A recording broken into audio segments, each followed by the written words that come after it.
세상의 모든 지식 언더스탠딩. 네, 자 언더스탠딩 또 오늘도 전 세계로 나가보겠습니다. 여러분들은 뭐 생업에만 종사하시면 되고, 재산 관리만 잘하시면 되고, 세상 돌아가는 일들은 저희가 잘 보고 있다가 그렇습니다. 이거 중요해 보이는데 그러면 그 이슈에 대한 가장 정통한 전문가를 모셔서 1시간 동안 여러분들의 지식 창고를 채워드리는 세상 유익한 언더스탠딩. 그렇습니다. 네, 방구석 세계 여행. 뭐 여행이라고 하긴 조금 그렇습니다만 어쨌든 세계를 둘러보는. 그렇습니다. 여러분들은 우리를 위해 뭘 해야 되냐? 곧 추석이 다가오잖아요. 추석이 다가오면 선물해야 되잖아. 선물. 할 일 많습니다. 지금 할 일 많아. 추석 선물은 고민해봐야 소고기예요. 쫙 끼지 마시고 설러인 준비하시면 되고. 추석 때 제일 듣기 싫은 질문이 뭐야? 남자친구 있니? 너 여자친구 있어? 너 결혼 언제 할 거야? 그런 모든 질문에 저 듀오 가입했어요. 그러면 끝나는 거야. 그럼 미안하다. 아셨죠? 네. 혼자 계실 때는 가게 문도 안 열고. 그렇습니다. 배고프면 뭘 먹어? 고래사 어묵. 고래사 어묵. 정 그러면서 심심하면 베리챗으로 채팅도 하고. 그렇지.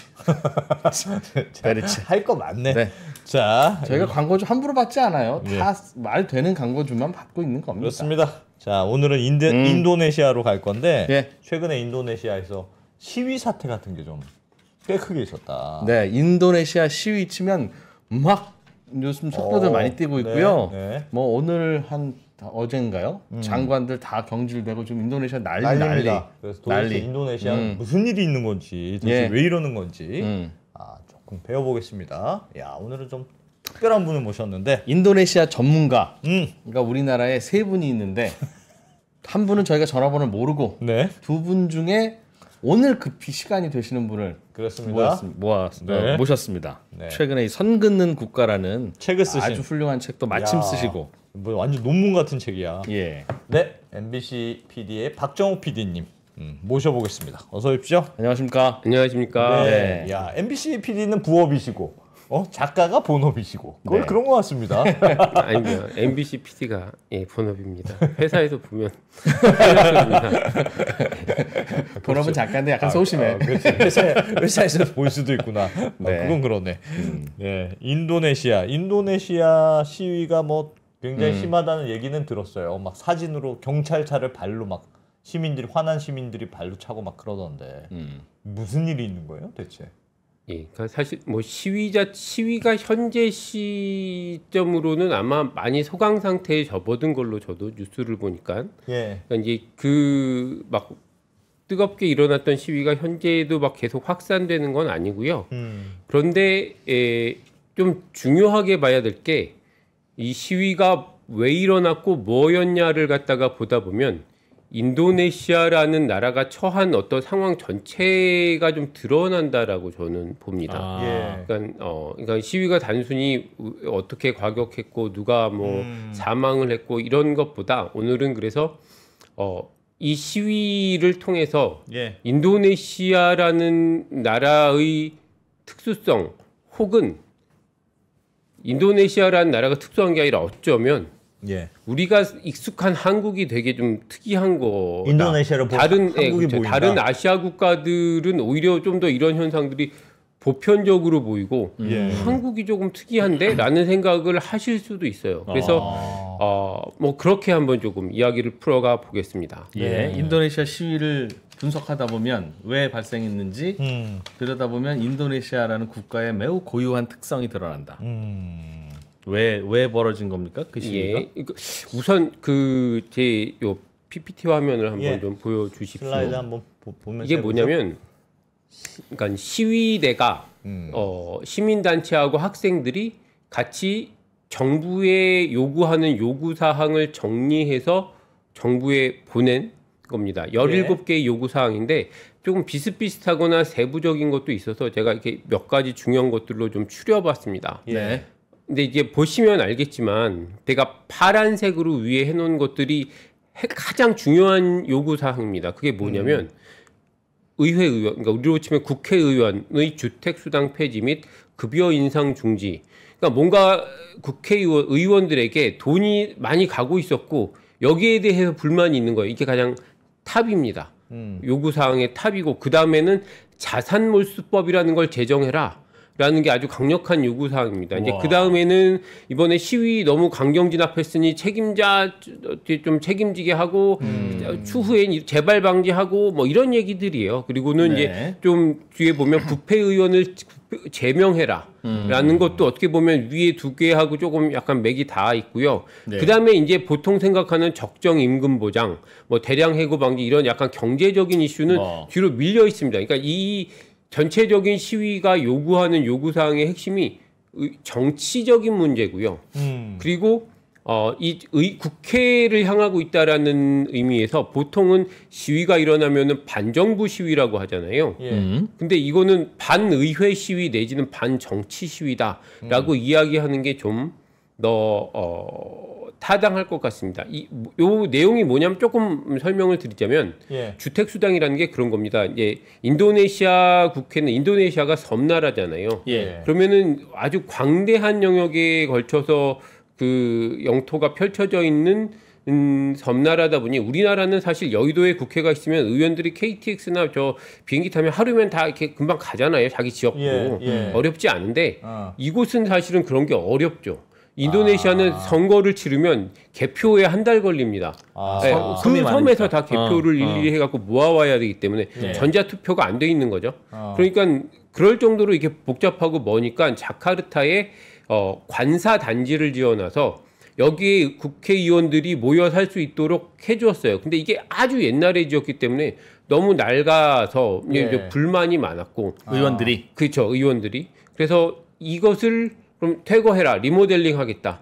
그리고 5년 동안 이 리모델링 할 동안 나가서 살 돈을 너에게 계약하도록 따로 지급을 하겠다. 뭐 그거였어요. 그러니까 국회 측의 해명은 우린 그런 거였다라는 건데 이게 작년 10월에 처음 지급이 됐고 국회는 올해 10월까지 지급을 하고 종료하는 거다. 그럼 그 돈으로 5년치 계약을 하라는 의미였다라는 게 이제 해명인데 이게 맨 처음에 알려지지 않다가 최근에 그 일반 시민들한테 알려진 거죠. 야, 쟤네 안 그래도 세비를 굉장히 높게 받는데 주택수당이라고 엄청난 돈을 매달 받고 있어. 그 돈을 보니까 현재 우리의 최저임금의 한 20배 정도 돼. 그걸 또 받는다고 이 도둑놈들 이러면서 이제 화가 난 거죠. 분노를 하게 된 겁니다. 그게 이제 시위가 시작된 어떤 뭐랄까 촉발된 어떤 매개 같은 거고요. 하지만 이제 지금 보듯이 이제 애초에 아까 말씀드렸듯이 주택수당을 폐지하고 의원들의 급여 인상을 중지해라라는 건 그래서 왜 이런 얘기를 하는지는 알 수 있을 거예요. 국회의원들이 지들끼리 해먹는다. 라는 것에 대해서 되게 화가 나 있는데 그럼 자산몰수법이라는 건 뭐냐 그렇게 아주 중요시하는 이걸 제정하라고 지금 계속 대통령에게 압박을 하고 있는데요. 그게 뭐냐면 화면을 한번 좀 보여주십시오. 뭐냐면 뭐 이런 겁니다.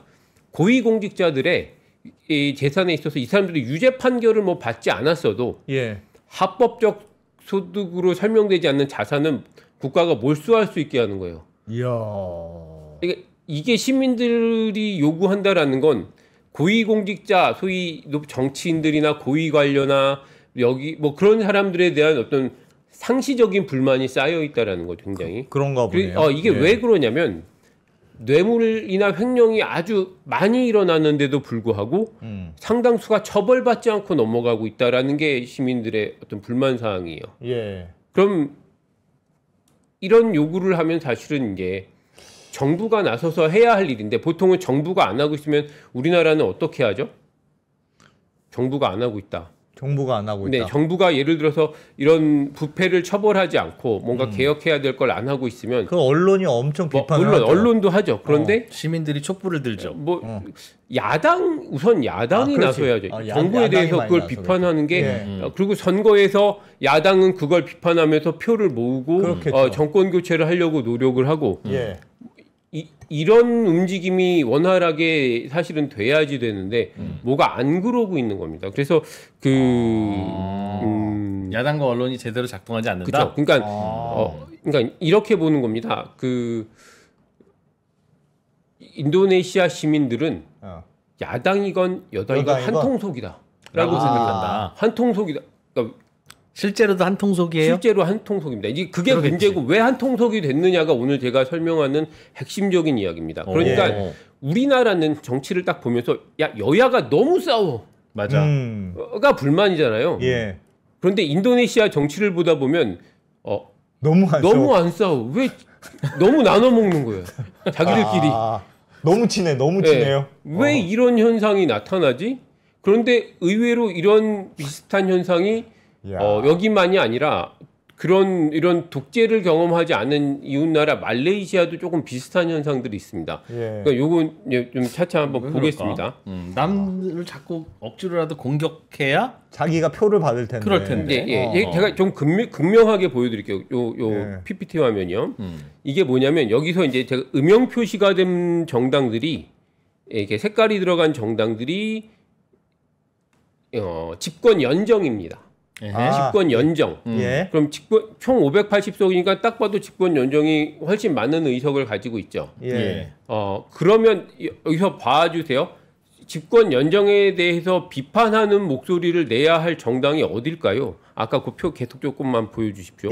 PDIP. 그렇죠. 야당. 제1야당이고 원내 1당입니다. 그러니까 이 당이 사실은 정부에 대해서 비판하는 목소리를 내줘야 하죠. 그런데요. 여기 제가 옆에 비고 설명을 써놓은 걸 보시면 PDIP에 대해서는 특별히 설명을 안 했는데 그 중간에 네 번째 칸에 나스뎀이라는 정당이 있고 꽤 많은 의석을 가지고 있습니다. 근데 집권 연정에 협력한다고 제가 써놨습니다. 야당인데. 야당인데 저기는 협력적인 그리고 야당. 말씀드렸지만 PDIP도 사실상 협력하고 있습니다. 그럼 여기서 이 집권 연정에 대해서 비판의 목소리를 내는 건 PKS라는 정당 하나입니다. 여기는 이슬람주의 정당이고요. 그러니까 약간 이념이 강하게 있기 때문에 이슬람주의가 우리로 치면은 약간 뭐 알카에다 같은 게 떠올라서 좀 경원시할 수 있지만 이 지역에서는 우리로 치면 유교 같은 거죠. 어떻게 보면 문화 저변에 깔려 있는 거고 원칙주의적이고 오히려 정부에 대해서 가장 바른 말을 하는 정당이 제가 보기엔 현재로서는 PKS 하나고 그러면 580석에서 10분의 1도 안 되는 정당만 비판적인 목소리를 내고 나머지는 집권 연정이거나 그냥 협력하고 있어요. 이런 현상이 일어나고 있는 겁니다. 그러면 이제 간단하게 봐서 왜 이런 현상이 일어나는가? PDIP가 사실은 지금 인도네시아 대통령 이름 아세요? 조코 위도도는 프라보워라는 대통령입니다. 수비안토 프라보워 수비안토라는 대통령인데 요 전 대통령 이름 아세요? 조코위. 네, 조코 위도도. 조코 위도도 대통령의 소속 정당이 PDIP입니다. 네. PDIP 아까 전에 제1야당. 현재는 제1야당이었고 직전까지 여당. 이었던 정당이죠. 현재 프라보워 대통령이 소속한 정당은 그린드라라는 정당인데 86석밖에 안 돼요. 그럼 사실은 나머지 정당들이 여차여차 하면 여소야대를 만들 수도 있고 고립시킬 수도 있죠. 그러네요. 그런데 사실 어떤 현상이 일어나냐면 어떤 정당이 원내에서 집권을 하면 나머지 정당들이 인도네시아는 대체로 협력합니다. 어떻게? 그래요? 협력합니다. 그래서 굳이 싸워서 뭔가를 쟁취하려고 하기보다는 그냥 정부에 협력함으로써 이익을 나눠 먹는 거예요. 아니 지금 말씀하신 대로 지금 대통령이 속한 정당도 순위로 보면 1, 2, 3위네요. 3위밖에 안 되죠. 그렇죠. 3위 정당에서 대통령이 나왔고 그러면 1등, 2등 정당은 대통령 후보를 냈는데도 진 거예요? 그런 거죠. 그런데 어떤 일이 일어났냐면 작년에 대선이 있었는데 PDIP에서 대선 후보가 나왔어요. 그런데 그러니까 당시의 현직 대통령 조코 위도도가 프라보워를 밀었습니다. 다른 당 출신 후보를 그렇죠. 현재 대통령을 밀었습니다. 이상한 일이 일어난 거죠. 어떻게 밀었냐면 자기 아들을 부통령 후보로 출마시켰어요. 그러니까 러닝메이트를 만들었어요. 원래 그러면 전직 대통령 조코 위도도의 아들은 기브란이라는 사람인데 이미 아버지가 대통령이던 시절에 아버지가 대통령 하기 전에 지역구로 삼았던 수라카리아라는 그 도시의 시장으로 출마해서 아버지의 후광으로 시장이 됩니다. 그런데 아버지가 대선 후보로 밀면서 PDIP를 본인은 탈당을 하고 기브란은 무소속으로 현재 대통령이 당시 프라보워 후보와 손을 잡고 러닝메이트로 대선에 나가서 현재 부통령이 됐습니다. 이러니 PDIP가 비판을 할 수 있겠어요? 네, 자신 정당이고 전직 대통령의 아들이 부통령으로 나갔으니 사실은 눈치 보면서 은근히 협력하죠. 물론 PDIP 내에서는 이것에 대해서 비판적인 세력도 있습니다. 근데 그렇게 나뉘어 있다 보니까 힘을 못 쓰는 거죠. 근데 왜 납득이 안 가네? 자기 당 후보가 아니라 남의 당 후보를 밀어주는 것도 이상하고. 그 아들이 탈당하고 그 당 런닝메이트로 가서 아빠가 그럼 아들을 설득이 안 되니까 그럼 그냥을 밀어줄게 한 거예요? 아니면 아빠가 보냈겠지. 아빠가 보낸 거예요? 아빠가 보낸 겁니다. 와 진짜 이상하다. 그 PPT 화면 좀 부탁드릴게요. 인도네시아의 정당, 주요 정당들인데요. 일단 좀 보시면 PDIP 제가 방금 말씀드린 가장 큰 정당입니다. 이 정당은 소유주라고 정당의 소유주라는 말은 좀 이상하죠. 근데 실제로 소유주가 있습니다. 예를 들어서 한국도 삼김 시대에는 그런 느낌이 있었어요. 있었죠. 당시의 당 총재는 오늘날 당 대표랑 위상이 달랐죠. 그렇죠? 거의 소유주 느낌이었죠. 그럼요. 김영삼에 서서 미국에 가 계셔도 그럼 저 당은 DJ 당이고. 그때는 삼김 시대 때는 확실했죠. 그걸 떠올리시면 되는데요. 지금 보여드리는 이 문화가 동남아시아의 아주 보편적인 형태입니다. 동남아시아의 각 정당들은 주인이 있어요. 대체로 오너가 있어요. 오너가 있습니다. 인도 같은 경우도 그렇고 파키스탄은 훨씬 심하고 그러니까 그 정당들의 오너가 있고 여기 보면은 수카르노라는 인물이 누구냐면요. 이름이 익숙하시겠지만 인도네시아로 치면 건국의 아버지로 불리는 사람이에요. 인도네시아 독립투쟁을 이끌어낸 초대 대통령이고 그런 그 가문의 딸이 메가와티라는 사람인데 이름이 많이 좀 익숙하실 수 있습니다. 한국에도 많이 알려진 여성 대통령을 했어요. 인도네시아에서. 이 사람이 현재 이 가문의 오너, 그러니까 이 정당의 오너입니다. 그런데 메가와티가 한번 대통령을 했고 근데 인기가 없었어요. 그 다음에 선거가 일어났는데 권력을 쥐고 싶으니까 참신한 인물, 정치권에 그렇게 알려지지 않는 참신한 인물을 하나 골라옵니다. 그게 조코 위도도입니다. 그래서 이런 말이 있었어요. 실질적으로 조코 위도도는 얼굴 마담이고 이 상황이 있는 거예요. 당시 조코 위도도 정부에서 상황은 메가와티다. 이걸 인도네시아 사람들은 다 알고 있었습니다. 그렇다는 걸. 조코 위도도는 연임을 해서 10년 집권을 했거든요. 인도네시아는 이런 말이 있습니다. 대통령 1기 때는 잘해요. 개혁도 하고 뭐 이런. 왜냐하면 재선을 해야 되니까. 그렇지. 2기 때는 이제 은퇴하고 뒤가 없잖아요. 그럼 이제 은퇴 후를 대비를 하기 위해서 뭔가 한 건을 합니다. 약간 이렇게 공식화되어 있는 거예요. 그러니까 1기 때는 재선을 위해서 노력하고 2기 때는 사익을 위해서 노력하는 거예요. 자기의 편안한 노후. 그런 어떤 약간 공식화된 패턴을 보이는데 조코 위도도는 이미지가 좋았거든요. 왜냐하면 인도네시아의 오바마라는 평가를 받았어요. 그런 말이 뭐 아주 어색하지는 않았던 게요. 비슷하게 생겼어. 외모가 꽤나 한번 그 사진을 보시면 이렇게 좀 날렵하고 오바마를 연상시키는 어떤 그런 느낌이 있었어요. 이렇게 얼굴형이나 그리고 실제로 이 사람의 초기 이미지도 정치권에 때묻지 않은 이미지가 있었기 때문에 기대를 많이 했고 특히 1기 때는 잘했습니다. 그리고 이 10년간 경제도 많이 성장을 했어요. 그러니 여전히 이 조코위에 대한 국민적인 지지도는 현재도 높습니다. 그런데 막판에 이상한 행동을 하는 거예요. 갑자기 아들을 갖다가 프라보라는 자기 라이벌. 왜냐하면 2기 때 이 사람이 조코위가 2기 집권을 하려고 선거에 나왔을 때 그때의 가장 강력한 라이벌이 프라보였거든요. 이 프라보를 어떻게 보면 자기 강력한 라이벌인데 그 사람하고 손을 잡는 모습을 보였고 프라보는 반대로 인도네시아의 개혁을 바라는 사람들의 눈에는 가장 부악 같은 느낌이에요. 그러니까 이 인도네시아가 민주화되기 전에 수하르토 정권이 한 30년간 장기 집권을 했는데 그 수하르토의 사위였어요. 그러니까 어떻게 보면은 그리고 이제 막 우리로 치면은 86년 6월 항쟁 같은 때 발포 명령을 해갖고 막 그 시민들을 죽인 그 발포 책임자이기도 합니다. 예. 이 사람이 대통령 후보에 나왔는데 인도네시아의 오바마라는 소리를 듣는 조코위가 손을 잡는 걸 막판에 보고 엄청나게 사람들이 실망을 했어요. 그 기대를 하던. 그런데 야 조코위는 다르겠지라고 했는데 그마저도 2기 때는 결국은 사익을 위해서 뭔가를 하더라라는 어떤 실망스러운 모습을 그때 보여준 거죠. 아까 그 정당들을 보면 그 그린드라는 프라보 대통령의 정당이고 PD라고 보통 이제 민주당이라고 합니다. 영어로는 데모크라시라고 하는데요.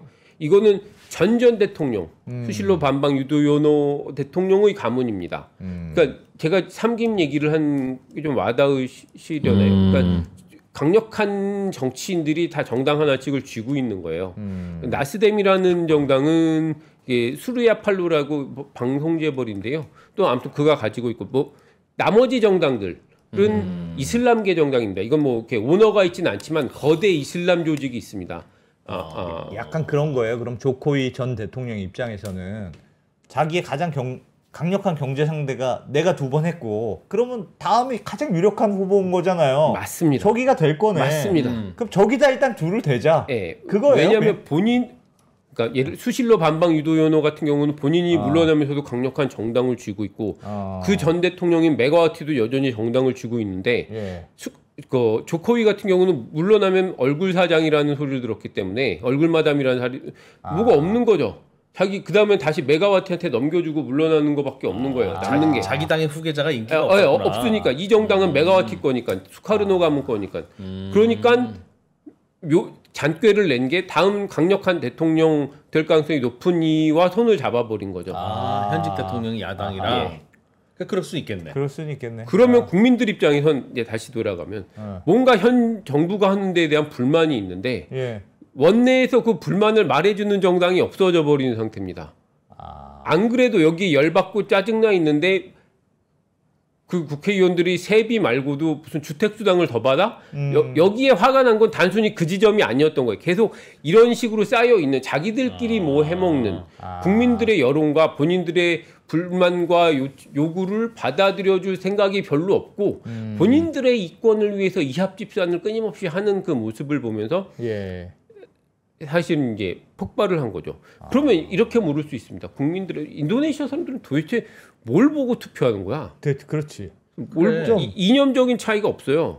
이념적인 차이가 없고 누구의 정당이냐가 중요합니다.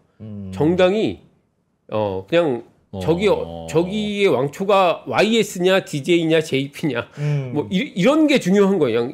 난 그런데 이제 YS와 JP와 DJ는 각각이 뭐라면 상징하는 민주화와 뭐 이런 거에 상징자분들이 있는 분들이었어요. 약간 똑같이 대입할 수는 없습니다. 이 사람들은 그런 게 아니고요. 이권과 연줄과 네트워크와 이런 걸로 묶여 있습니다.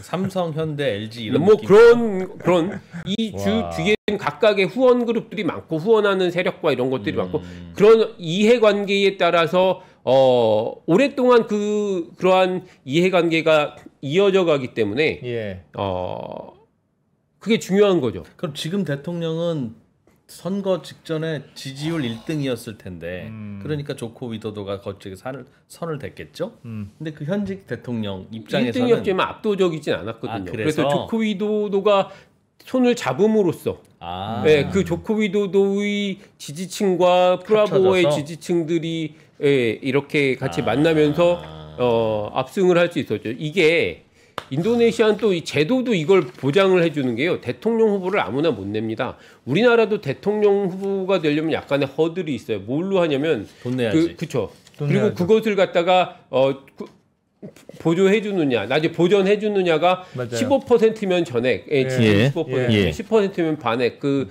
미만이면은 못 돌려받거든요.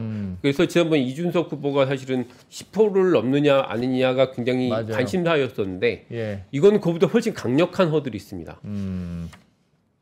정당 소속이어야 하는데요. 네. 그 정당은 직전 총선에서 원내 의석의 20% 혹은 전국 지지율의 25%를 획득했어야 대통령 후보를 낼 수 있습니다. 야. 원내 후보 20%라는 건 모든 정당이 20%씩만 나눠 가져도 5개 정당 이외에는 대통령 후보를 낼 수가 없는 거죠. 실제로 그렇게 나오지 않으니까 낼 수 있는 정당이 몇 개 없어요. 혜성처럼 나타난 무소속 후보는 없는 거네요. 그럴 수가 없는 구조를 만들어 놓은 거죠. 기득권 정당들이 계속 할 수밖에 없는 구조를 법적으로 만들어 놓은 거예요. 자기들이 만든 법으로 본인들의 이해관계를 그렇게 지키고 있는 겁니다. 그건 혜성처럼 누군가 나타날까 봐. 예. 그리고 혜성처럼 나타난 인물이 조커위였는데 그나마 그걸 기존에 있었던 메가와티라는 강력한 거대한 정치인이 픽업을 한 거죠. 거대 정당. 왜 그랬어요? 물론 제도적으로 그런 건 알겠는데 그럼에도 불구하고 불신이 많으면 뭔가 신규 정당에 자꾸 투표하거나 뭐 그런 게 있을 거잖아요. 저는 일단은 이렇게 말하면 이제 이 혹시 인도네시아 분들이 보시면 화가 나실 수도 있으나 제 판단은 그래요. 인도네시아 시민들이 비판하는 목소리도 높지만 익숙해져 있는 것도 있습니다. 너무 오랫동안 아주 예전부터 늘 봐왔던 게 뭐냐면 정치는 하는 사람들이 하는 거였어요. 이게 단절된 적이 없습니다. 그러니까 예전부터 엘리트들이 하는 거였고 엘리트들의 집권이 무너져서 평등해 본 적이 없습니다. 한국은요. 한국도 조선시대에는 그런 나라였겠죠. 그런데 우리는 한번 무너진 적, 일단은 한국 사람들은 종족적으로 동질적이잖아요. 매우. 이 동남아나 한국을 동아시아를 벗어나면 이 동아시아만큼 이렇게 한 국가 내의 종족이 균질한 지역이 없었어요. 역사적으로. 유럽은 비교적 근대에 와서 전쟁을 해서 이렇게 그런 단위로 갈라진 거고. 굉장히 그런 특이한 동네였죠. 특히나 우리는 더 했어요. 제가 보기에는 한중일 중에 최강입니다. 한국은. 그런데 어떤 점에서? 종족적인 동질성. 동질성. 왜냐하면 국가로도 별로 갈리질 않았거든요. 일본은 전국시대라서 여러 섬마다 다른 문화와 다른 영주가 있었고 다른 문화가 있었고 중국도 무수히 쪼개져 봤지만 우리는 한번 중앙집권 국가가 왕조가 들어서면 오래 가거든요. 아주 오래 가고 중앙집권 국가에서 중앙집권 국가로 이전을 하지 중간에 막 중국처럼 갈라졌다가 다시 붙고 뭐 잘 안 그러거든요. 그러다 보니 오랜 기간 동안 너네와 우리는 서로 사이 안 좋아 이런 집단이 별로 없는. 거기에다가 현대로 들어서면서 우리는 한국 전쟁하고 그러니까 농지개혁, 토지개혁이라는 걸 했는데 그것과 한국전쟁이 맞물려 버렸습니다. 그 과정에서 이게 아주 긴 얘기니까 짧게만 말씀드릴게요. 지주계급이 몰락 그랬어요. 어떻게 됐냐면 지주계급 몰락한 얘기는 좀 길게 해주면 좋겠어요. 그러니까 이걸 이게 통쾌한 얘기 같아서. 그러니까 그게 사실은 지주계급이 남아 있으면 아무리 신분제가 법적으로 철폐돼도 농촌에서 소장농과 지주 간의 관계가 계약 관계가 계속적으로 존재를 하면 실질적으로는 신분제 같은 역할을 거기서 해요. 그렇죠. 근데 이렇게 산업화되지 않은 국가는 농업의 비중이 많고 그러면 그게 보편적으로 나타나면 사회가 산업화에 적합한 구조로 만들어지질 않습니다. 그런데 한국은 농지개혁을 할 당시 한국도 농업 위주의 국가였습니다. 그런데 어떤 일이 일어났냐면 농지개혁을 하는데 보통은 당시 이승만 정부가 농지개혁을 하면서 생각했던 건 그 농민들한테 받은 돈을 지주들한테 주면 지주는 그 돈을 갖고 땅 팔았으니까 그걸로 공장 지어. 그렇게 해서 좀 우리도 산업화 해보자. 박정희 같은 산업화 모델은 이승만 정부에 없었는데 나름 이승만 정부가 가지고 있었던 산업화 모델은 그거였어요. 야, 지주들한테 돈을 줄 테니 그걸로 투자해서 산업을 좀 일으키자 우리도. 돈이 없으니까 어디서 올 데가 없으니까. 근데 그런 식의 나름 생각을 하고 있었는데 전쟁이 일어나 버렸습니다. 근데 전쟁이 일어났더니 어떤 일이 일어났냐면 농민들한테는 사실은 그 돈을 어떻게 받았냐면 현물로 받았어요. 그러니까 농민들이 당장 돈이 없잖아요. 그러니까 그냥 그 토지에 대한 5년치의 생산량을 계산한 다음에 그거의 평균을 내서 그걸 그 평균 생산량의 3년치를 지주한테 땅값으로 주는 거였어요. 그거였는데 전쟁이 일어나면 무슨 일이 일어났을까요? 뭐 엉망이 됐겠죠. 물론 뭐 엉망이지만 받는 거니 뭐니 뭐 난 모르겠다. 그렇게 해서 다 일단 유상 몰수 유상 분배를 했는데 예, 기본적으로 했는데 바로 돈을 준 게 아니라 지주들은 증권, 지가 증권을 받았어요. 금액이 적힌 그 3년간에 너 그 양이 네 땅은 얼마다라고 적힌 생산량이 지가 증권을 받고 농민들은 그걸 갖다가 5년에 걸쳐서 분할 납부를 하는 거였어요. 현물로. 그런데 현물로. 전쟁 중에 인플레가 난리가 났을 테니 그렇죠. 지주들은 전쟁을 했더니 어마어마한 인플레가 솟았는데 지주들은 지가증권에 적힌 그 금액을 받는 거고 농민들은 그 현물로 내니까 그 현물 가격이 오른 상태로 정부에 들어가죠. 정부가 받아서 주는 건데 정부는 엄청난 차익이 남죠. 한국의 농지개혁은 최대 수혜자가 정부입니다. 그래서 그럼 그 정부는 그 엄청나게 남은 돈으로 뭐 했냐? 전쟁이 일어났으니까 군대 보급품 사고 전쟁으로 다 망가졌으니까 그것을 갖다가 복구하는 복구 비용으로 쓴 거죠. 전쟁 및 전쟁 복구 작업 그 돈이 어디서 나오겠어요? 전쟁을 치러야 되는데 군인들에게 보급을 해줘야죠. 진짜 머리 좋다. 그 땅 주인한테 하려고 했던 건 아니고 미처 생각지도 못했는데 전쟁이 일어나니 땅 주인한테 네 땅 살 때는 3만 원에 살게라고 하고. 여기한테 3만 원인들한테는 3만 원이 없어. 그럼 쌀로 1년 내 쌀을 생산하면 10,000원어치 생산하니까 3년치 쌀 갖고 와. 뭐 그런 거죠. 그렇게 한 거죠. 예. 여기다가는 돈으로 주기로 하고 여기다가는 쌀로 받기로 한 후에 돈 가치를 떨어뜨린 거라면 이거는 예상치 못한 상황이죠. 전쟁이 일어날 건. 그게 왜냐면은 지가증권을 나눠받은 게 1950년 5월인가 막 그랬거든요. 막 처음 교부하기 시작한 게 우리 6.25잖아요. 6월에 전쟁이 났고 생각지도 못한 거였어요. 그러니까 어떻게 우연인데 그 바람에 지주들이 쫄딱 망했습니다. 몰라 그랬습니다. 그래서 이 지주들이 어떻게 했느냐? 그냥 자꾸 오르니까 이거 나 다 안 받을래 그러고 시장에 막 그 지가증권을 내다 팔았어요. 그냥 내다 팔았어요. 늦게 받으면 늦게 받을수록 손해니까. 그때 오히려 이것저것 사업이나 이런 걸로 돈을 모으던 사람들이 그 싼 값에 지가증권을 사 모으고 오히려 이제 그렇게 또 돈을 번 사람들도 있습니다. 역으로. 근데 어쨌든 그렇다 그러면 농민은 좋았느냐? 그렇지도 않고요.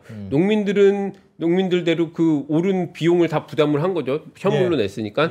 그런데 사실 전쟁 때 이승만 정부가 왜냐면 군인들 먹여야 되잖아요. 그러니까 농민들에게 세금을 현물로 받았어요. 돈이 아니라. 그러니까 안 그래도 현물로 이걸 그 땅값을 분할 납부하는데 세금도 현물로 내니까 농민들은 돈이 없으니까 다시 시장에 나가서 먹을 걸 구했어야 돼요. 먹을 게 없으니까. 뭐 그런 농민들도 고통스러운데 그게 전쟁은 고통스러운 거였습니다. 근데 어쨌든 그 결과적으로 한국은 지주가 몰락했죠. 이게 특이한 게요. 인도네시아도 초대 대통령 수카르노는 토지 개혁을 하려고 했습니다. 그런데 이것을 밀어붙이려고 뭔가를 하던 도중에 쿠데타라기보다는 아무튼 하여튼 그런 수하르토 군부 정부가 들어서고 본인은 몰락하고 군부 수하르토는 기득권 정부였기 때문에 백지화했죠. 그렇게 추진하려던 계획을 다 백지화했죠. 2차 대전 이후에는 식민지였던 나라들은 거의 빠짐없이 다 토지 개혁이 아주 중요한 의지였습니다. 다 농업국가였는데 농업국가에는 어김없이 다들 지주 소작제가 있었고 소작농들의 불만과 소작농들에 대한 수탈이 심했죠. 이게 뭐의 영양분이 됐을까?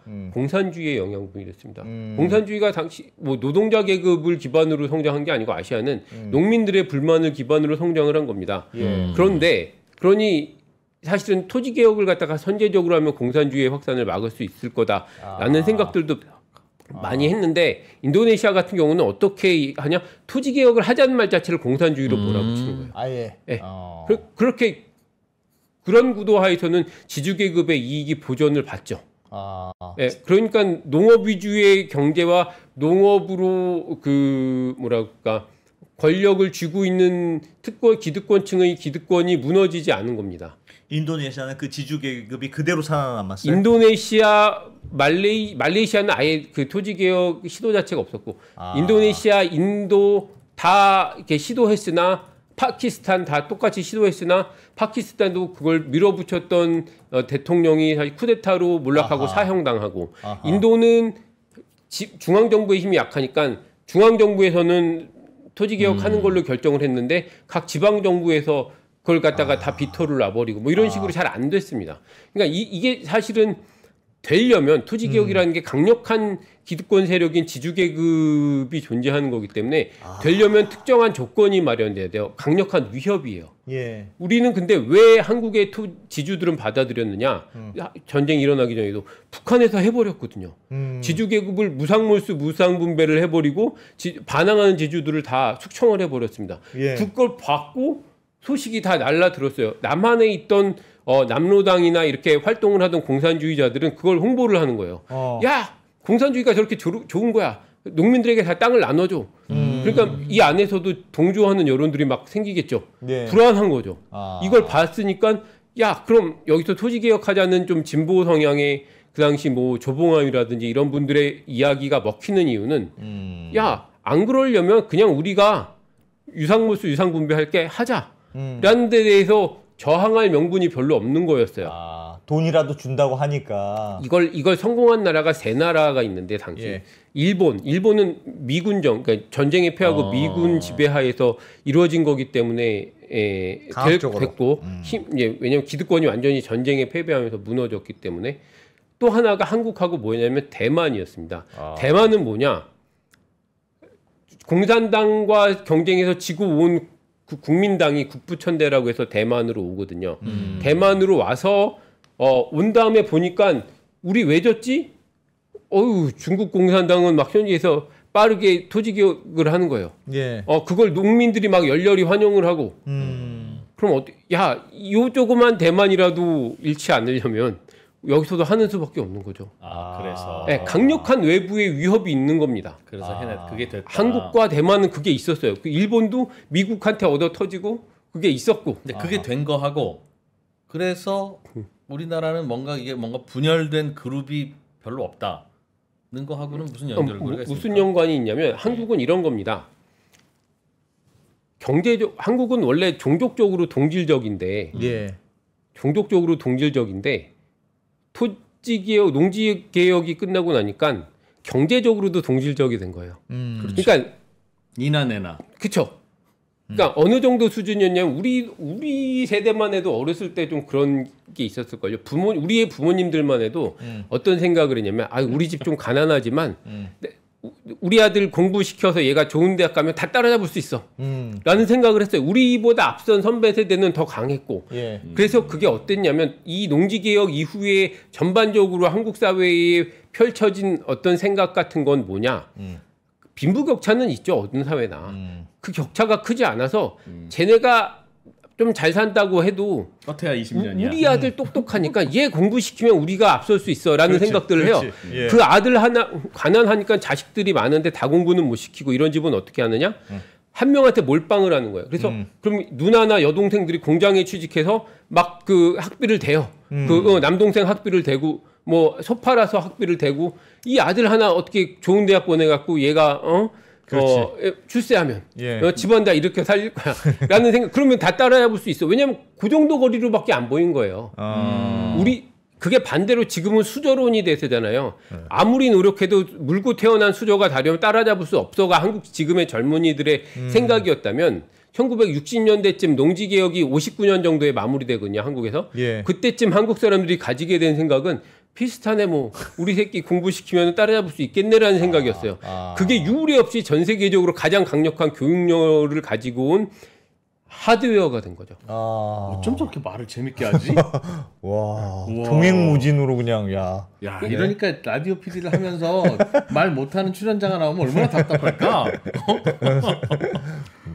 그리고 경제적으로도 그렇습니다. 그리고 마침 61년도서부터 박정희 정부가 집권을 한 다음에 산업화를 하잖아요. 그 직전에 우리는 농지개혁을 해서 이렇게 비슷해져 버린 거예요. 산업화라는 게 뭐냐면 이런 겁니다. 일종의 저 목표를 하나 세우고 먼저 뛰어가서 잡는 자본주의 경쟁이잖아요. 먼저 뛰어가서 잡는 자가 위너가 되는 거예요. 계속 그렇게 잡을 만한 목표가 앞에 세워져요. 만약에 달리기를 한다라고 치는데 네. 우리가 달리기를 할 때 그 달리기에 참여한 경주에 참여한 선수들이 가장 최선을 다해 뛰는 조건은 뭐냐면 출발선이 같은 겁니다. 그러네. 그렇지, 당연하죠. 그렇지. 근데 예를 들어 100m 달리기인데 너는 50m 앞에서 뛰어? 라 그러면 얘도 이길 게 뻔하니까 빨리 천천히 뛸 가능성이 있고 그러니까 최선을 나머지도 뛰어봤자 질 거니까 굳이 열심히 뛰지 않으려고 들겠죠. 예. 와. 그러나 기껏 열심히 뛰고 났는데도 상품을 똑같이 나눠주면 그것도 안 뛰죠. 그렇죠. 인도네시아는 이 50m 앞에서 뛰는 상황이 이 건국 이후에도 바뀌지 않은 거예요. 그대로 가는 겁니다. 그러니까 계속 하던 사람들이 정치를 한다라는 건 그렇게 보이는 거예요. 나는 그냥 저 100m 혹은 저 출발선보다 더 한 100m 뒤에서 난 태어났으니까 방법이 없고 저 앞에서 태어난 자들끼리의 리그야 저기는 라는 인식이 아주 오랫동안 지속되고 그것을 깰 수 없는 철옹성처럼 만드는 제도적 문화적인 어떤 그런 것들이 계속되고 있는 걸 유지되는 거죠. 인도네시아는 그런 공산주의의 위협, 외부의 위협이 없었어요? 있었습니다. 이게 이제 인도네시아로 좀 돌아가 보겠습니다. 이야기를. 종횡무진. 야, 잘했어. 좀 잘했어. 인도네시아 얘기로 돌아갔다. 이게 안 그랬으면 한국사로 계속 갈 뻔했다. 잘못하면 오늘 저녁에 일단 어떤 요 화면을 좀 보여주십시오. 만달라라는 게 있습니다. 이게 만달라가 뭐냐면 겉에 네모는 그냥 잘린 화면이고요. 원입니다. 만달라라는 건 동심원입니다. 중간에 어떤 점이 있고 그것을 중심으로 원 형태가 이렇게 반복되는 동심원 구조의 문양. 이게 이제 동남아나 남아시아에서 많이 보이는 일종의 패턴입니다. 이게 이제 불교나 힌두교 전통하고 관련이 있거든요. 근데 동남아시아의 정치 문화를 이 만달라 구조라고 부릅니다. 만달라 체제. 이게 뭐냐면 여기는 국가가 만들어질 때 가장 강력한 어떤 동심원 국가가 나타나요. 그러면 이제 우리가 소위 이 나라의 무슨 마자파이 제국이니 아니면은 마타람 제국이니 이런 얘기들이 역사책에 기술되는 적이 있는데 이게 중국에서 보이는 그런 제국을 떠올리면 안 되고요. 여기는 오히려 옛날 유럽에서 보였던 봉건제랑 비슷합니다. 그러니까 이 동심원에서 가까운 곳은 강력한 군주가 직접 다스리는 곳이지만 저 멀어질수록 어떤 곳이냐면 그 지역에 부족 국가들이 있어요. 작은 소왕국들이 있는데 얘네들이 충성서약을 한 겁니다. 충성서약을 그게 이제 당연한 문화였어요. 이렇게 곳곳에 다양한 종족이 있다 보니까 그 종족들이 강력한 정치 세력이 일어나면 거기에 이렇게 충성을 약속하고 이런 그러니까 이 인도네시아라는 나라가요. 이렇게 보면 워낙 섬이 많으니까 이렇죠. 이게 지금 보시면은 인도네시아가 섬이 18,000개가 있다고 합니다. 한국이 한 3,000 몇백 개가 있다고 하잖아요. 3,300개 그런데 18,000개 그리고 언어가 물론 이제 뭐랄까 사투리 방언까지 포함한 건데 700개의 언어가 있고요. 종족은 250개 정도의 종족이 있습니다. 와. 중앙 집권형 통일 국가라는 건 어렵구나. 게다가 갈 수도 없잖아요. 물리적으로 그런 거예요. 물리적으로 이 지역을 하나의 중앙 집권 국가가 역사적으로 존재를 할 수가 없고 중앙 집권 국가를 제가 자꾸 강조하는 이유는 이거 오늘 설명드리긴 좀 시간상 어려운데요. 민족이라고 우리가 흔히 말하는 영어로 네이션이라는 게 있잖아요. 이 네이션이라는 건 그러면 종족이라는 말을 쓴 에스닉 그룹하고 어떻게 다르냐? 비슷해 보이는데 우리는 혼용해서 쓰거든요. 한국말로는. 근데 개념상 어떻게 다르냐면 민족은 국가를 중심으로 만들어진 정체성입니다. 그래서 이런 강력한 중앙 집권 국가가 만들어내는 어떻게 보면 통합적인 정체성이에요. 그러니까 이 나라에서 살 당연한 권리를 태생적으로 지닌 존재라는 정체성이 민족에 가깝습니다. 이 땅은 당연히 우리가 살 거야. 그냥 나는 이 땅에 사는 게 당연하고, 너도 이 땅에 사는 게 당연하고, 그럼 우리 같은 민족이야. 이런 거죠. 근데 네가 왜 여기 살아? 넌 우리 민족이 아니야. 이런 겁니다. 아무튼 아주 간단하게 설명을 하면. 인도네시아는 그런 게 만들어진 적이 없고. 근데 종족은 뭐예요? 네, 종족은 이렇게 다양하게 있죠. 그러다 보니 민족 아닌데 이렇게 국가가 만들어질 때 국가가 만들어질 때 제가 이거 하나 보내드리겠습니다. 예. 이 지도 아주 중요한 지도입니다. 왜냐하면 제가 만든 거거든요. 예. 기존 지도에다가 실제 반란과 분리주의 운동이 일어난 지역을 내가 표시를 해갖고 그린 겁니다. 인도네시아에서 반란의 땅들이에요. 자주색, 파란색 가까운 걸로 되어 있는 부분은 무력 충돌로 반란이 일어난 지역이고 주황색으로 표시를 해놓은 건 무력 충돌까지는 아니고 분리주의 운동이 있었는데 사전에 발각되거나 아니면 조기 진압이 됐거나 하여튼 뭐 이렇게 비교적 좀 소프트하게 일어난 지역입니다. 예. 어쨌든 합치면은 인도네시아 영토의 아주 막대한 부분이 인도네시아라는 국가로부터 떨어져 나가겠다라는 생각을 갖고 있는 거예요. 무슨 얘기? 그런데 인도네시아는 그래서 인도네시아의 건국 과정은 인도네시아가 오랫동안 네덜란드의 식민지였는데 일본이 일본이 진주만을 공격을 한 다음에 태평양 전쟁을 일으키면서 이쪽으로 들어오거든요. 그리고 네덜란드를 몰아내고 점령을 합니다. 그런데 그 일본이 패전한 다음에 물러갔는데 다시 네덜란드가 식민지로 삼겠다고 들어왔어요. 이때 네덜란드 민족주의자들이 맞서 싸우는데 맞서 싸우기에 힘이 턱없이 부족한 거예요. 왜냐? 국가가 하나가 아니다 보니까 싸우겠다는 사람도 있고 난 네덜란드가 좋아 이런 사람도 있고 싸우겠다는 핵심은 자바 사람들인데 자바 니들이 뭔데 설치고 니들이 만든 나라에 왜 우리를 끼워 넣으려고 그래. 그건 자바 사람들이 만든 나라잖아. 뭐 이런 거예요. 곳곳에서 반란이 일어납니다. 그래서 인도네시아 공화국은 그 반란들을 진압하면서 하나하나 무력으로 진압하면서 통합을 이끈 나라예요. 인도네시아는 사실 전쟁의 역사를 가지고 만들어진 나라입니다. 하지만 이것을 교과서에도 잘 얘기를 안 하고 미디어에서도 얘기를 안 하고 왜냐하면은 이거는 지금도 분리주의 운동들이 있거든요. 말할 수가 없는 겁니다. 그래서 계속 인도네시아의 교과서나 역사서술은 통합의 서사를 이야기를 하지 실제로 있었던 이런 분리주의나 이런 반란에 대해서 잘 언급을 하지 않고 이런 걸 뭐 드라마로 만들거나 영화로 만들지도 않고 자꾸 회피해요. 그리고 공통된 문화를 만드는데 훨씬 더 뭐랄까 애를 쓰죠. 그런데 군대가 이런 것들을 갖다가 가서 진압을 하고 싸우다 보니까 중앙정부라는 게 되게 한 줌이었는데 이 자바섬이라는 게 굉장히 있고 중간에 작은 섬이거든요. 그럼 왜냐하면 옆에 있는 그 다른 섬들이 더 큽니다. 자바섬보다 인구는 자바섬이 제일 많지만 자바섬이라는 게 저 이제 중간 지역에 있는 이 중간 지역에 있는 섬인데 여기가 자바섬이거든요. 근데 잘 안 움직이네요. 여기가 자바섬입니다. 그런데 이제 주변 다른 지역이 더 인구는 많지만 이 자바섬에서 다른 지역을 갖다가 진압하려면 그 군대들이 중앙에서 보급하는 보급품을 받을 수가 없죠. 그럼 어떻게 할까요? 니들이 현지에서 알아서 해결해요. 그래서 만들어진 게 이 코담이라는 제도입니다. 지역사령부 혹은 군관구 제도라고 부르는데요. 이게 이 색깔별로 똑같은 색깔이 같은 군단이 아니고요. 그냥 다 구분되어 있는 겁니다. 연합군 같은 거예요? 각 지역을 담당하는 군단이고 오랫동안 이 군단은 알아서 이 지역에서 인도네시아 건국 이후에도 중앙정부 예산이 아니라 자체적으로 예산을 갖다가 충당을 했어요. 그래서 군대를 유예했어요? 그럼 군부대가 얼마나 군부가 중앙정부로부터 자유롭겠어요. 간섭을 안 받죠. 중앙정부는 현재까지도 계속 지속적으로 이 민주적으로 선출된 정부는 중앙정부 예산 비중을 늘리고 자체적인 조달을 비중을 줄이는 방향의 개혁을 계속하지만 현재도 자체 충당이 있거니와 문제는 오랫동안 이렇게 했기 때문에 이 지역의 군사령관들이나 이 강력한 뿌리를 내린 이 사람들은 이 지역 각 지역의 토착 엘리트들과 유착 관계예요. 당연히. 그렇겠네요. 당연히.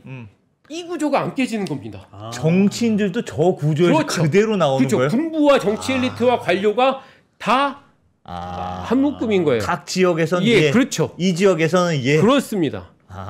그리고 오랫동안 심지어 군부 정권까지 했었기 때문에 군부 엘리트를 통하지 않으면 뭔가 이 중앙 정부에 민원이 들어가기 어려운 구조가 만들어진 거죠. 그래서 아까 그 선거 때 왜 상대방을 공격하면 그 표가 나한테 올 텐데 왜 그런 정치 캠페인을 안 할까? 어차피 안 오는 거지. 우리나라 봐. 그냥 뭐 하나라도 하면 다 서로 물어뜯으면서 얘가 망하면 내가 자동으로 집권하고 뭐 그런 구조인데 왜 인도네시아는 저게 아닐까 질문하려고 했는데 얘가 죽든 안 죽든 상관없어. 어차피 이 표는 내한테만 와. 그런 거니까.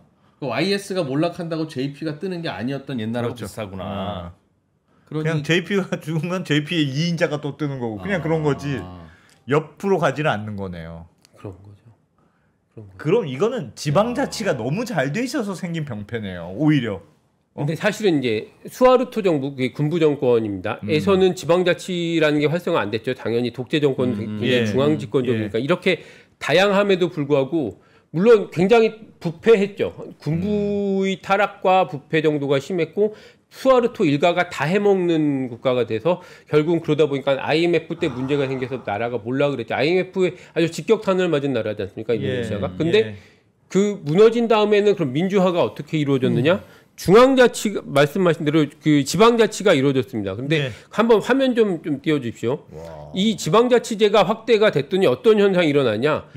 각 지방이 너무 종족적으로 다르고 종교적으로도 다르고 문화적으로도 달라요. 여기서 그런데 이 자치권을 세게 줬더니 이 자치 조례가 헌법 및 상위 법률하고 충돌을 빈번하게 합니다. 너무 그런데 그러면 헌법재판소처럼 이렇게 이제 상위 법원에서 관여해 갖고 이걸 못하게 하면은 살짝 바꿔서 또 입법을 해요. 계속 유지가 됩니다. 그래서 뭐 그 내용이 어떻게 보면은 굉장히 좀 그래요. 그리고 이제 지금 아체라고 수마트라 북부에 있는 아체라는 주가 있고요. 여기는 오랫동안 분리주의 운동을 했고 굉장히 폭력적으로 저항을 했습니다. 그리고 또 우리가 파푸아로 익숙하죠. 근데 그 파푸아 지역도 분리주의 운동을 했는데 이런 지역은 워낙 갈라져 나가고 싶어하는 그 정도가 강하니까 달래느라고 헌법하고 상관없이 너희에겐 특별자치법을 갖다가 허용할게. 헌법의 원리와 별개로 니들끼리의 원칙을 따로 만들어. 내가 좀 허용해 줄게.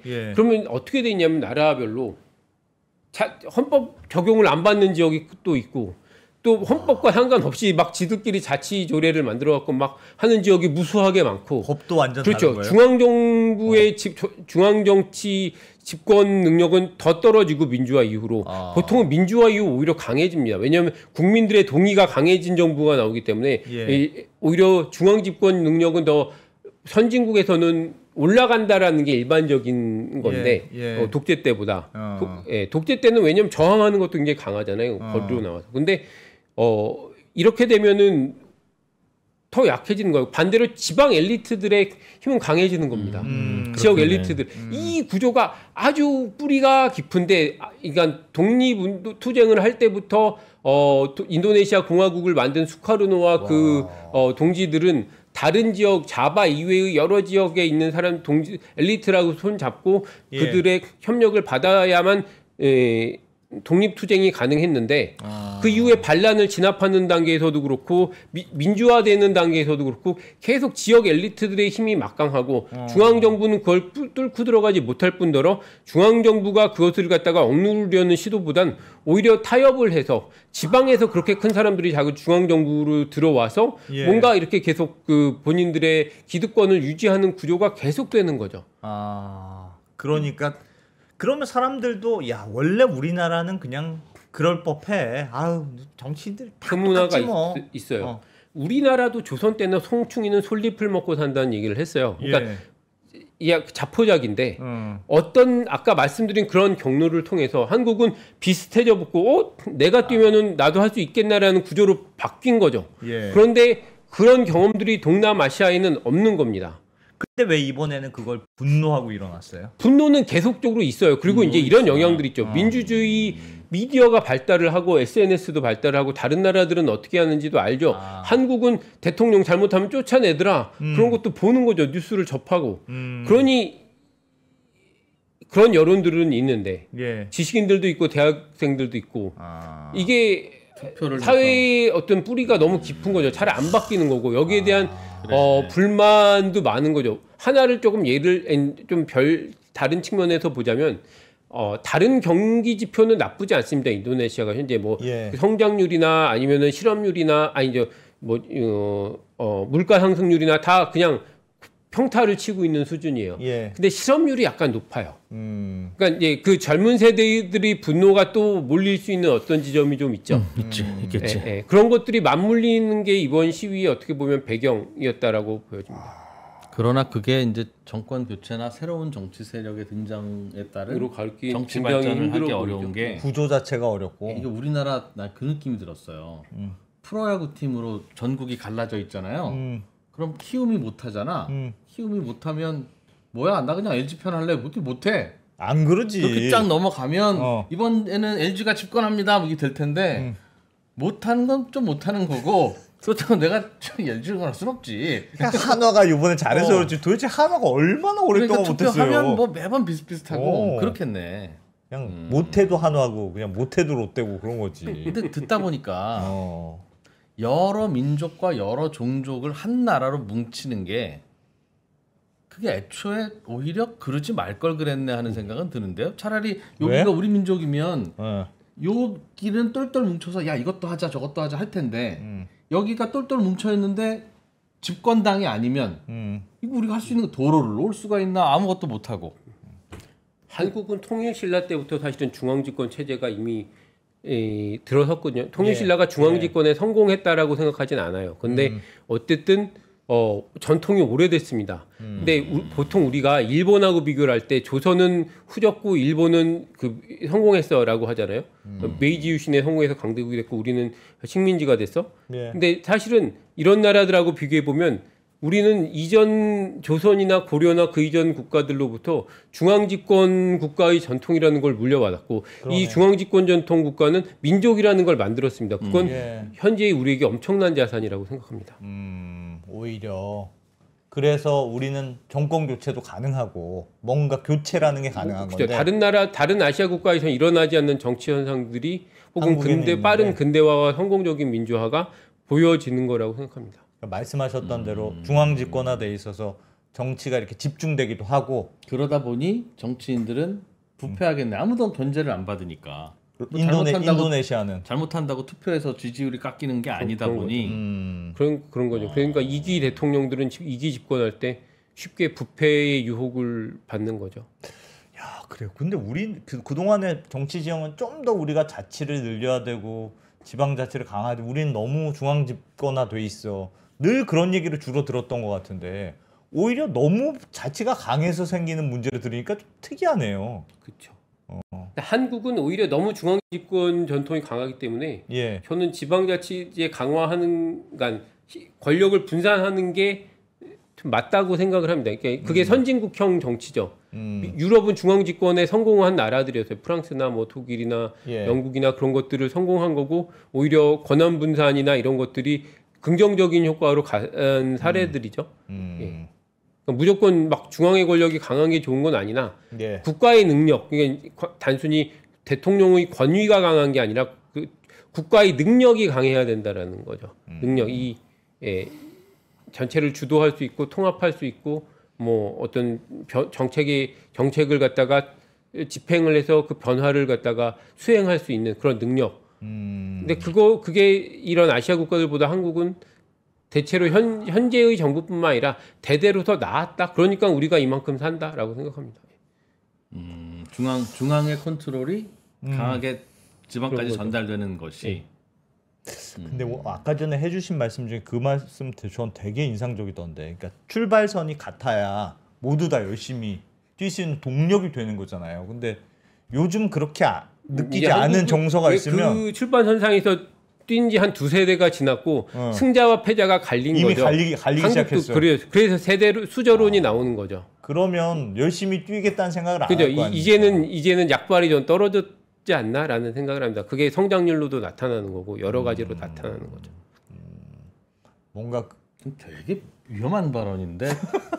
위험한 발언이에요. 한 번 더 할 때가 됐네. 그러면 유상물수 유상물에 뭐 그런 건 아니어도 뭔가 이렇게 세대 간에 이렇게 사다리가 한 번씩 넘어갈 수 있는 그런 기회가 있어야 되는데 분단이 돼서 북한에서 막 하고 전쟁이 일어나고 이런 와중에 된 거잖아요. 외부 충격이지 스스로 하기는 다른 나라들을 봐도 그런 충격이 없는 나라들은 안 되더라고요. 되게 그러니까 역으로 뒤집자면 그 정도가 되려면 고통스러운 어떤 외부 충격이 오는 수밖에 없는 거예요.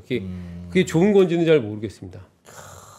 그래서 또 우리가 열심히 했던 거구나. 산업화 시대의 정신이 또 생겼구나.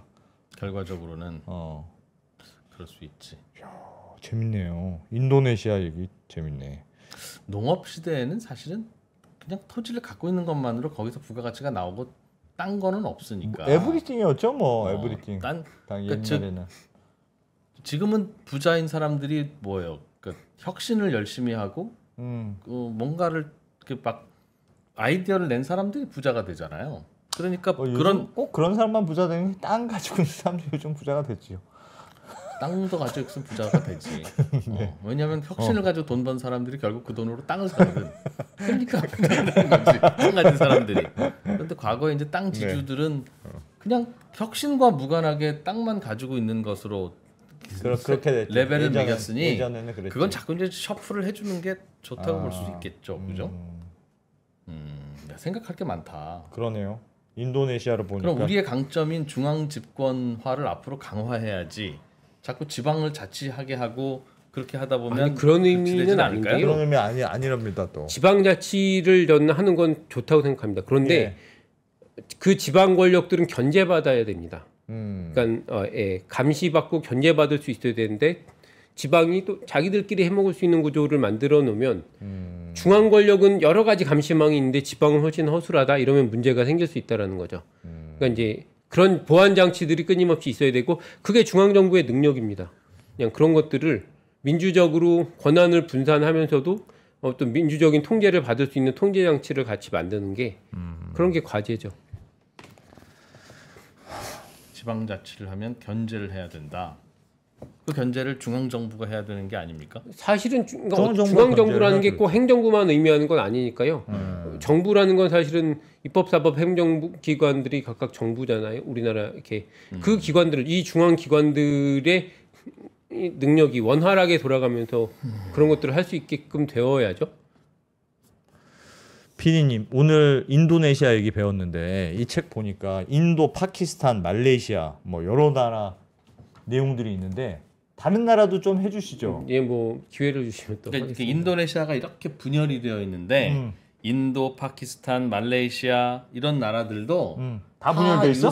유사한 역사로 유사하면서도 또 각각 다릅니다. 예를 들어 인도네시아는 그렇게 쿠데타가 일어나서 군부 정권이 있었는데 인도나 말레이시아는 민주주의가 뒤집힌 적이 한 번도 없거든요. 근데 또 그 나름대로 다른 문제점들이 또 있는 거죠. 뭐 하여튼 뭐 조금씩 다 독특한 어떤 형태들을 띠고 있습니다. 그래서 뭘 하려고 하면 참 안 된다 그게.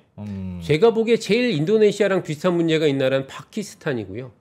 인도랑 또 말레이시아는 또 상당히 좀 다릅니다. 그래서 말레이시아는 제가 보기엔 훨씬 성공적으로 뭔가를 해내고는 있어요. 인도네시아보다. 여긴 GDP가 한 3-4배 높습니다. 그런데 그게 그 나라는 좀 덜 분열돼 있어요. 그럼 보시기에? 합쳐 있는 건 비슷한데 일본하고 오히려 비슷하다고 생각해요. 말레이시아는 일본이 자민당이 엄청 오래 집권했잖아요. 예. 거기는 그 암노라는 말레이계 정당이 집권 연정을 만들어서 60몇 년간 집권을 합니다. 그러면서 성장을 이끌어왔고 마하티르라는 인물이 그 성장을 견인을 했죠. 그러니까 저는 일본하고 말레이시아의 유사성을 여러 군데 발견을 합니다. 그것도 뭐 기회가 되면 말씀을 드릴게요. 기회는 되죠? 기회 됩니다. 기회 됩니다. 우리가 드리는 거지. 그렇습니다. 네.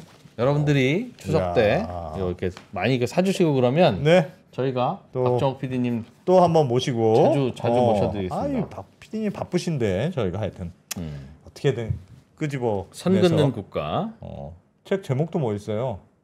여기서 선을 긋는다는 게 뭐예요? 이게 무슨 정체성의 선이라는 얘기고요.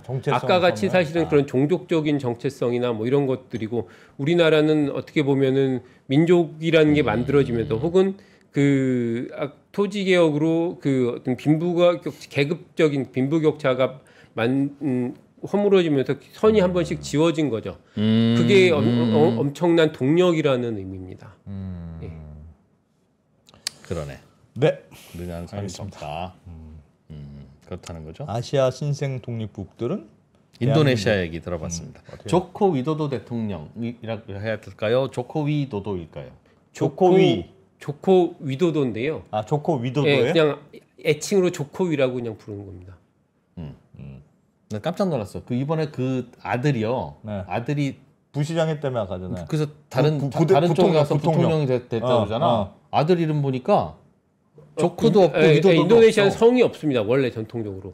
그래 수카르노 대통령 그냥 수카르노가 끝이에요. 미얀마도 성이 없어요. 그러니까 이름만 갖고 거죠. 그런데 일부는 약간 서구화되어 있는 느낌의 영향을 받아서 성을 붙이는 사람들도 생겼는데 아무튼 전통적으로는 그 지역 자체가 그 성이 없습니다. 그래서 말레이 기업. 엄마 이름, 아빠 이름, 뭐 삼촌 이름 조금씩 짬뽕해서 만들기도 하고. 맞아요. 이름만 있구나.